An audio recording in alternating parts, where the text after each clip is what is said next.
Des voix en poésie, Violaine Vanoyek, Samia qui m'accompagne à la technique, et nous parlions justement des mystères, les grandes énigmes de l'Égypte que vous pouvez retrouver dans leur totalité aux éditions du Rocher. Je vous parlais de Toutankhamon, un mythe. Était-il vraiment un jeune homme malin, comme on l'a dit, et de santé fragile, ou n'était-ce là encore qu'une légende? Eh bien, pendant de nombreuses années, on a écrit que Toutankhamon était malade.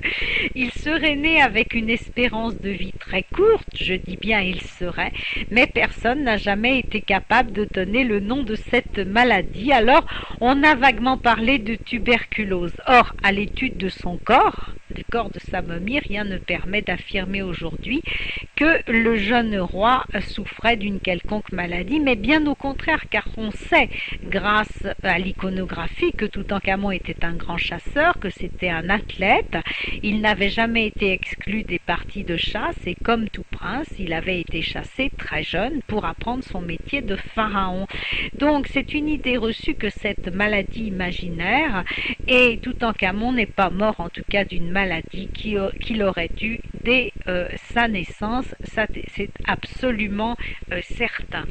Alors on ne va pas revenir sur toute l'énigme de l'assassinat, oui ou non, de Toutankhamon, car l'émission ne suffirait pas, mais on va revenir sur quelques mystères qui entourent un autre mythe de l'histoire égyptienne antique, c'est Néfertiti.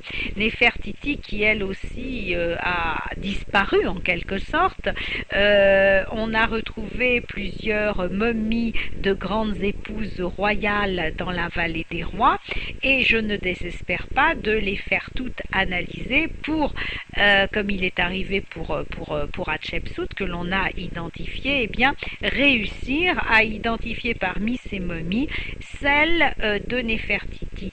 Car selon ma thèse, dont j'ai parlé à plusieurs reprises, eh bien, je pense que Néfertiti a certainement été enterrée dans un premier temps en Moyenne-Égypte, à Aké-Taton, là où elle vivait avec son mari Aménophis IV, et mais qu'elle aurait été enterrée ensuite dans la vallée des rois, peut-être par son père, qui est peut-être Haï, qui était un conseiller très proche du roi et qui a fini par devenir également pharaon après quelques années après que Toutankhamon ait régné.